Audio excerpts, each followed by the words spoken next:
to ya!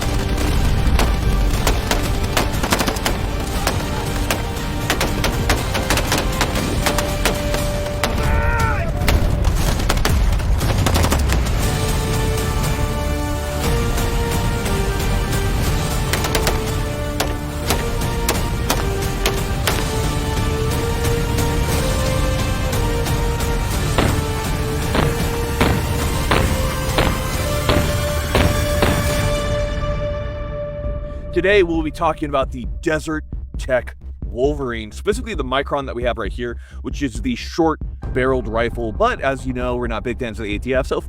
But in any case, we have a very interesting rifle. So previously, I have reviewed the MDR and the MDR to a lesser extent.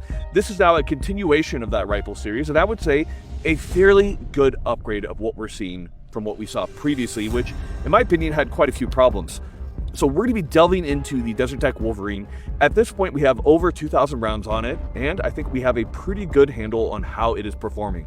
So in a world of AR-15s and AKs, how does a novel new design with quite a few years of maturation, at this point it's had several years to mature and become a better platform? Let's go ahead and let's get into it. So first thing we're going to do is full disclosure. What is my relationship with Desert Tech? So obviously we have received a rifle from them in the past. We have the MDRs and the MDRs that we have received. We are now receiving the Wolverine Micron, which we have done a review on at this point, which is occurring right now. And they are sending an HTI as well, which we will be reviewing. There is no exchange of money, ammunition, or anything beyond the rifle. This is very standard for us. We've been harsh on the MDR and MDRX. We're always going to stick to our guns because we understand that for you guys, you know what? The economy sucks right now. I remember being a poor college student, being a poor enlisted man in the military, and you know what?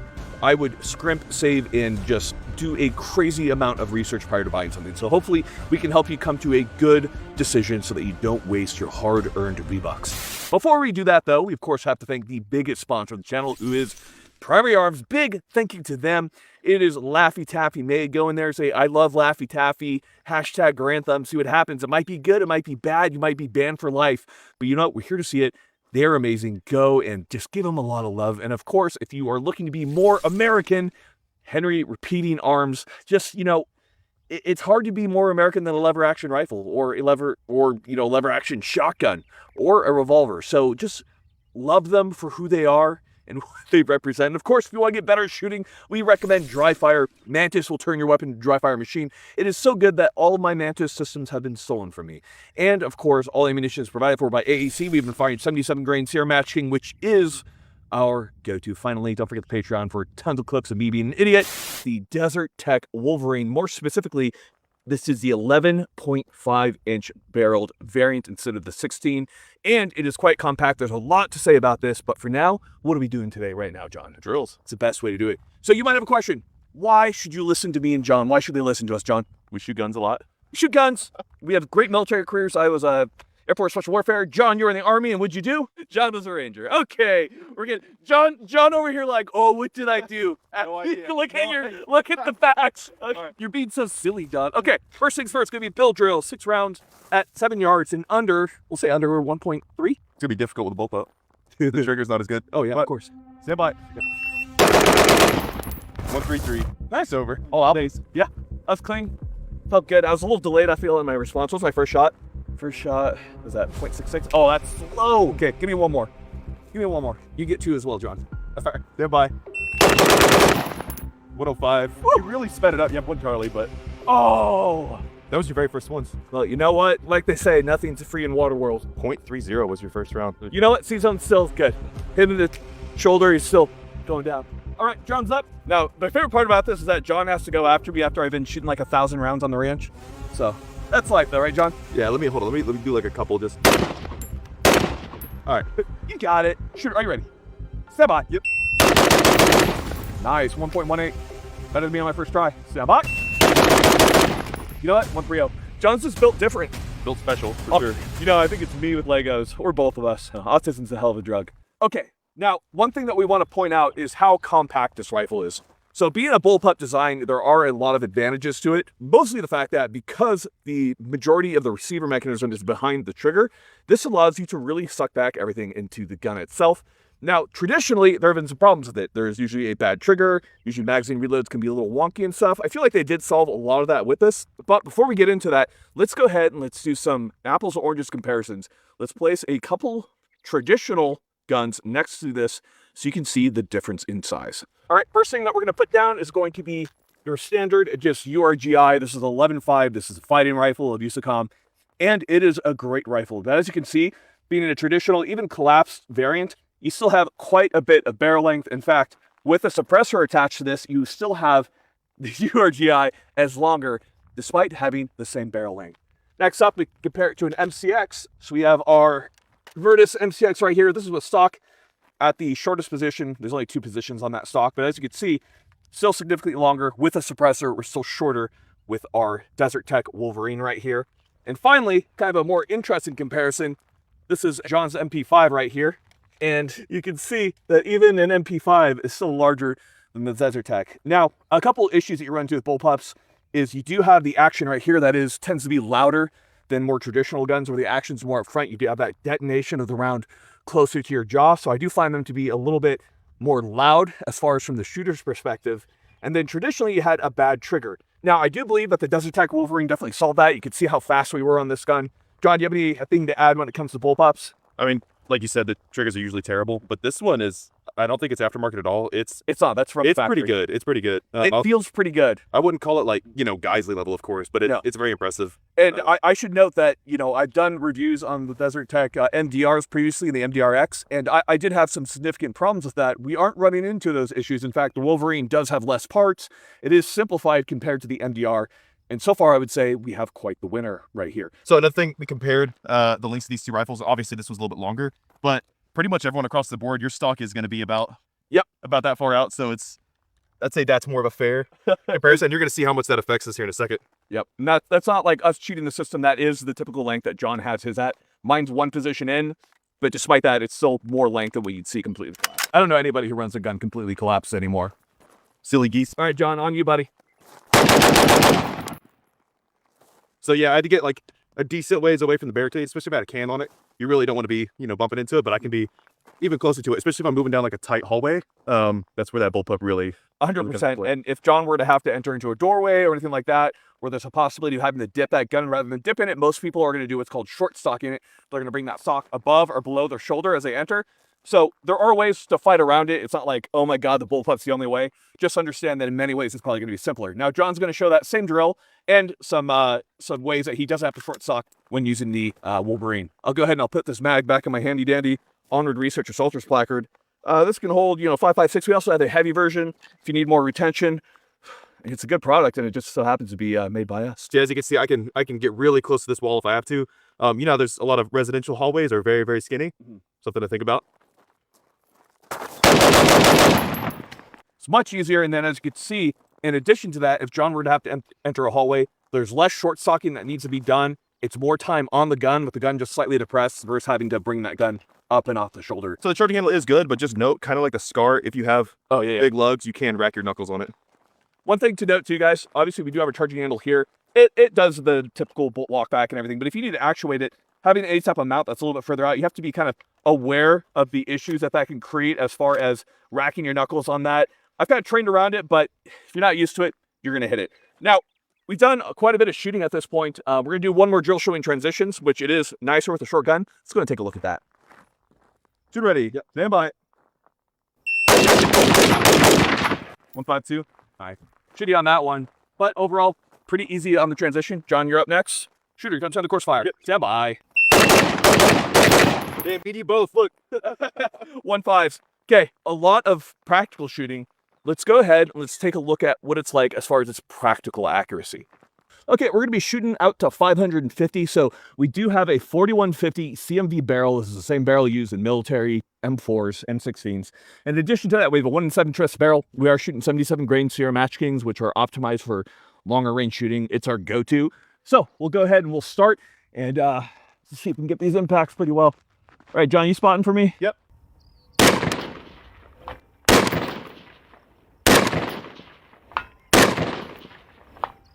Okay, fairly easy at 300 and it's 80 right there. Let's step it up to 550. Let's see what we're doing.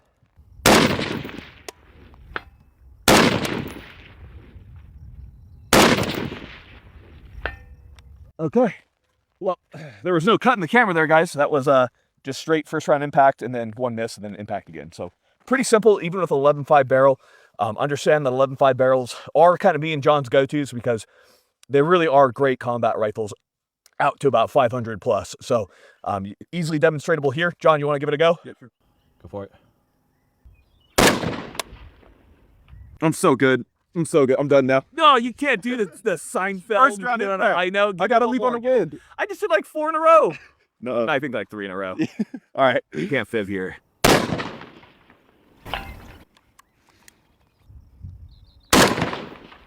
Just under. Cool. Elevate. Easy. So one thing I want to show is suppressor usage. So obviously there's a lot of gas settings, but what we found is with low back pressure cans, there really isn't much of a need to adjust it, although you can for like maximal performance. What I found when you have it adjusted correctly, add the suppressor, you just get a little bit of that combat gassing. So right here we have a low pressure can. This is, or a low back pressure can. This is the B&T Print XSC. It mounts to a normal Surefire device. This is a Surefire A2 we have on here. Let's go ahead and load up. This is our normal setting that we have just for the rifle. As you can see,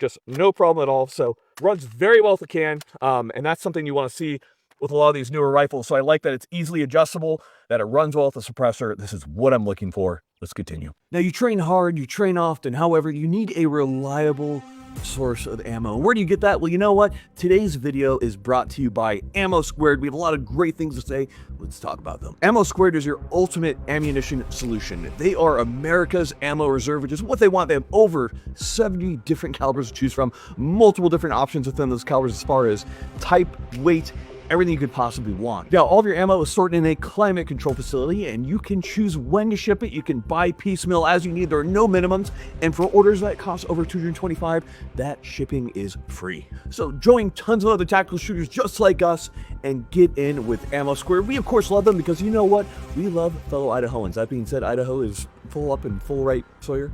Yeah, so don't even bother coming here. But the point is, go check out Ammo Squared. We love them, and it is a great option if you are looking to purchase a little at a time on a budget. Go check out Ammo Squared. So we've now done our combat accuracy tests on the Desert Tech, and one thing that I have to say is it's very consistently accurate and reliable. So these are all good indicators. Everything that we've seen so far had indicated this gun not just to be reliable and good at close quarters, which being a compact bullpup it's made for, but in addition, it's good at the longer shots. It definitely competes with other combat grade weapons. So far, I've been very happy with the accuracy of the weapon. Jonathan? Yeah, I mean, it's 11.5 barrel piston driven, but it's with the 77 grainers. I mean, it's still consistent impacts, not the, what is it, 550? 550. I mean, I like it. I like it more than I thought I would. It's not bad. There's a few things like, kind of like the those of you that have shot SCAR rifles before, you know, this charging handle, it's not bad. I don't hate it. It's just if you use an optic mount that has big lugs on it, then you might wreck your knuckles on it. Also the gas system, so it is fully adjustable. I just wish it was a little more easy to adjust in the field. I feel you. Especially, and I don't blame it for this because it's so compact. If you have a bunch of stuff mounted up front, it's kind of hard to get in there to the actual gas system to adjust it. I would say that's my retarded ass. That's probably my problem on the setup because old habits die hard. But on the left side, you can still adjust it. But I do see what John is saying.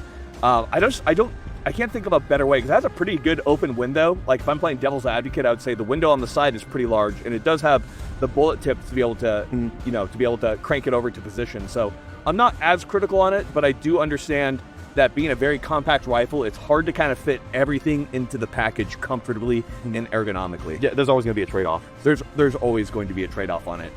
So we've done quite a bit of shooting at this point. I think we've proven kind of the reliability, the versatility of the rifle. Let's get into some of our artistic breakdowns. Let's talk about manual of arms. Let's talk about shooting. Let's talk about everything as we break this down into autistic detail. So there have been a lot of changes to the Wolverine.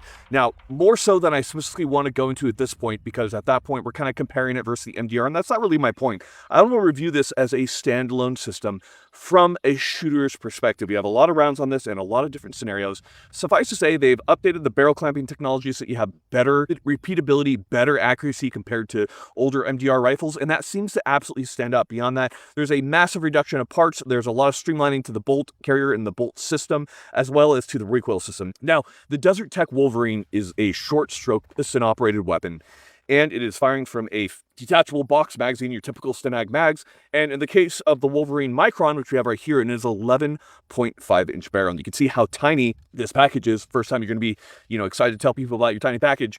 But let's get into this. We're going to start from the muzzle end, and we're going to go down. So on the Desert Tech Wolverine, you have your standard 1/2x28 threads. This allows you to mount any type of 223 muzzle device. Now, what's really cool about the Wolverine, or the MDRs in general, is the fact that they can be very easily changed to different calibers. There's not a whole lot to it.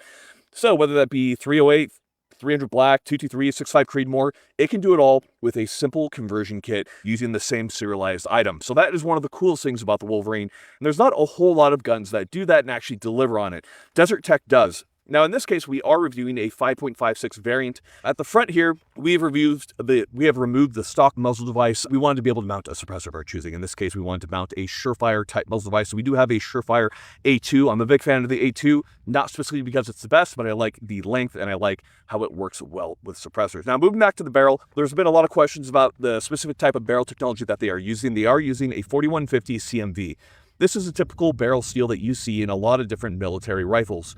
In the case of the end of the Wolverine here, you can see while we're shooting out to 500, the accuracy really was not at all a problem. This is what we want to see from a combat rifle, which is good accuracy on man-sized targets. Now, everything that I've seen from the MDR, this typically will print at about between 1 to 1.5 MOA on a good day. And that is plenty. It's not going to be as accurate as your typical AR-15 because those have free flow barrels, DI gas systems, which will lend themselves to being more accurate. But for a combat rifle, this has everything you could possibly need. I have no issues with the accuracy of this particular rifle, of this series of rifles. From everything that we've seen, they are good to go. Moving into the gas system, there are a lot of interesting quirks to it, so let's get into it. Now, on the gas system, it is adjustable, and I do believe it to be fairly easy to do. So we're going to be looking at the position is going to be on the right-hand side. In the case of how I have mine set up right now, it's a little bit harder to access. I would say having the light folded down was probably the best option. This wasn't the best configuration, but I kind of did a set it and forget it because I was using a lot of flow-through cans on this guy, specifically the B&T XC, the Print XC, which we saw earlier in the video. So it wasn't as much of a big deal. Now, it can be rotated with a bullet tip, and all you're going to do is watch that right-hand side. You have a minus, which is your lowest setting, all the way to A for adverse. You have 6 positions in between with a normal at the midpoint. It's fairly easy to do. All you're going to do is put a mag in with 1 round, see if it locks back. If it locks back, well, boom, you have a weapon that is perfectly functioning for what you need. So let's see what our gas setting is at and if we are looking good. You be firing 1 round. All right, do a test on our gas system right here. All right, and as you can see, locked back. So our gas setting is perfect. So all we typically do is we set it to the lowest position. We fire with a round in the magazine. If it doesn't lock back, keep turning up until you have it locked back. That is typically the lowest gas setting that you want to be at. Some people will go 1 pass at to make sure it's combat gas, but that is how you test for the gas setting. Which also brings us to a very interesting point, which is reloads.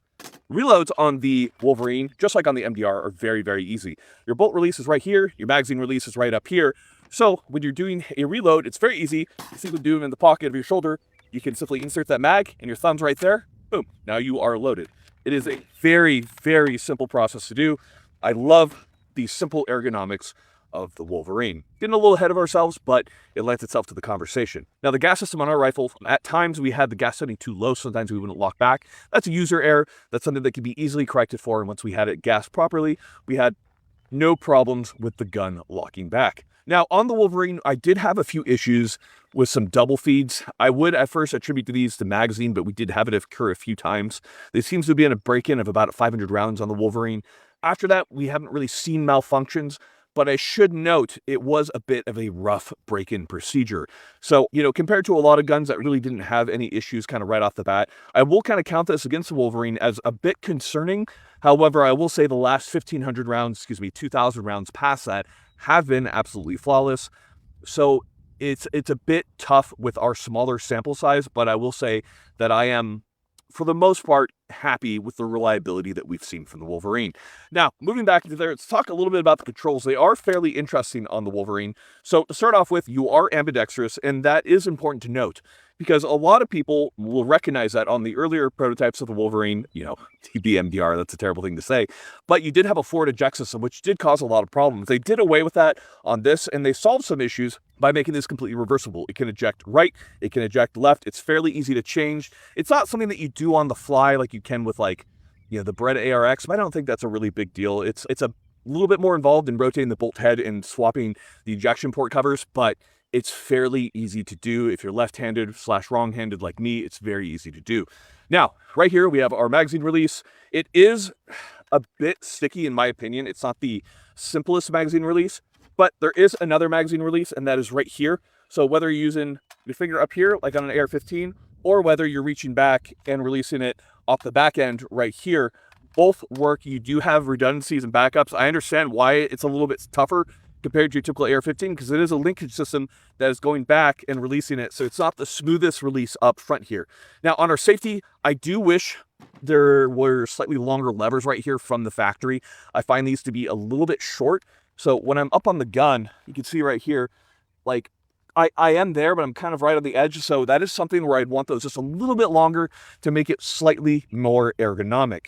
Now, the trigger is absolutely phenomenal on the MDRX. Now, bullpups have long suffered from pretty long, terrible triggers, and the reason for this is because all of the action of the weapon is so far back, the trigger linkage has to get all the way back there, which means you just have a terrible pull. So I'm going to get a little bit closer to the camera right here. I'm going to show you the trigger pull on the Wolverine to show you just how good it is. All right, so pull it into the trigger right here. It's light, so you don't really have much play.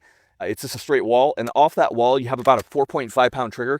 It feels very good. So the best triggers, in my opinion, on a bullpup has been the Geissele trigger for the Tavor. That being said, this gets close. It's not quite as crisp, but I will give it to them. That is a very good factory trigger. So I have a lot of good things to say about that trigger. Off the reset, as soon as you release off that, it's maybe 2 millimeters forward. That is nice. And can you hear how smooth that action is? That does feel so nice. I will say, and John pointed this out too, out of the box, I would say this is the best bullpup trigger currently on the market. And I don't say that lightly, it's just quite nice. So controls, quite good, ambidextrous. You have your magazine release, you have your bolt release right here. Everything feels good. There's been a massive reduction in parts, and it is a lighter rifle. Now, despite all that, the thing that we do have to point out is recoil. The gun is soft recoiling. It is 5.56. It can be gas with a brake, of course. You could have even lighter recoil. But if we compare it to, say, a Geissele Super Duty, a Geissele URGI, a well-gassed AR-15, those are far lighter in recoil. And there's a couple factors that come into play. AR-15s have more weight forward. That means that they're going to be able to keep the muzzle down easier. On the MDR, you're very back heavy as a bullpup, right? You have most of the action back here. So because of that, you have less weight out front, which is good. It just means that you're going to have a little bit more muzzle jump compared to an AR-15. Now, of course, you have a far more compact system.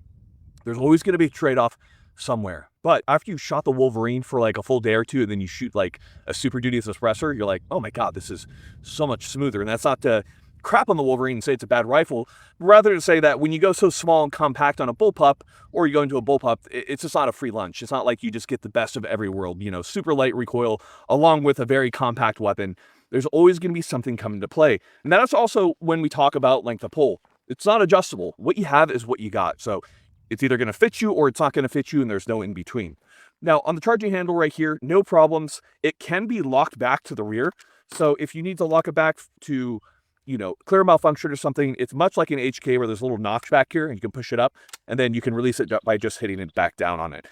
Back to here, we have your cheek rest, no issues there. And then of course we have QD slots right here at the rear. It is a little bit crowded up here on the handguard. So as far as where you want to put your sling mount, it's probably going to be right here, but you don't have a lot of purchase area on the Micron. It is so small. So because of that, you might run into issues as far as where you're going to grip the gun. So if I had to put it somewhere, probably about right there, and then it's going to work. It's just you don't have a whole lot of real estate to work with. That's my fault for going as short as I did on this particular bullpup. But I do love how compact it is, especially for vehicle work or very, crowded, think like teeny little apartment complexes, something like that. This could be a really good rifle. So where's that kind of lead us to? I think that the Wolverine is a very good bullpup. Compared to the MDR, which I had a lot of issues with, I haven't had those issues with the Wolverine. I would definitely rank it up there with among the best bullpups that are currently on the market. So this compares very favorably to the Tavor. I know some of you aren't a big fan of the Tavor for various reasons, but the Wolverine is a very good alternative. And in addition to that, it's also made by Jews, just Mountain Jews. It's okay, I used to be a Mountain Jew, so that makes it okay. I'm Mormon. Just if we're not being, you know. Have you never heard that term, Mountain Jews for Mormons? Yeah, no, I hear It was an insult when somebody said it to me, but I think it was so funny, it just kind of stuck. This is a definite buy for me. I think that it's just like a use case scenario thing. It is harder to get, replacement parts compared to AR-15, and that sucks to say because the AR-15 is so ubiquitous at this point. But if you have something where you're going to be working in very close quarters, working out of vehicles a lot, I think there's a lot of good things to say about the Desert Tech Wolverine.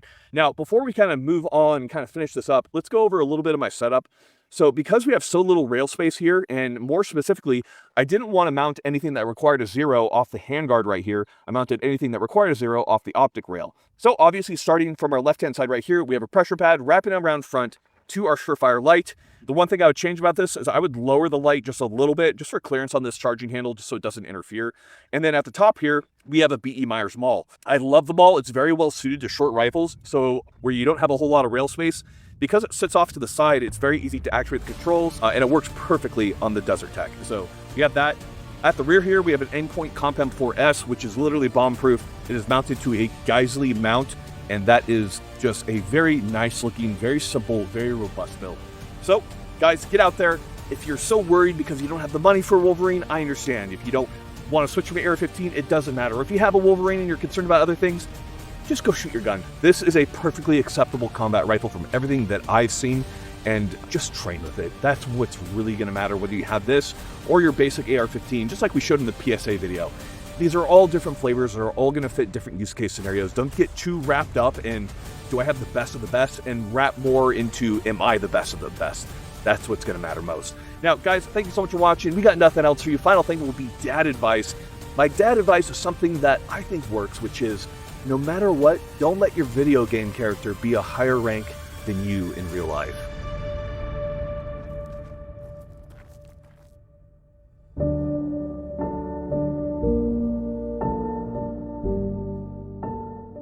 Am I in the same club as you now that I bench 315? Sure. Get away. That's gay, John. No.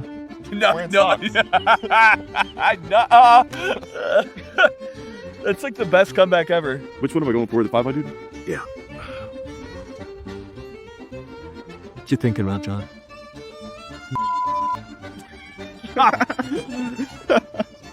All right. Serious time. Okay, spotting.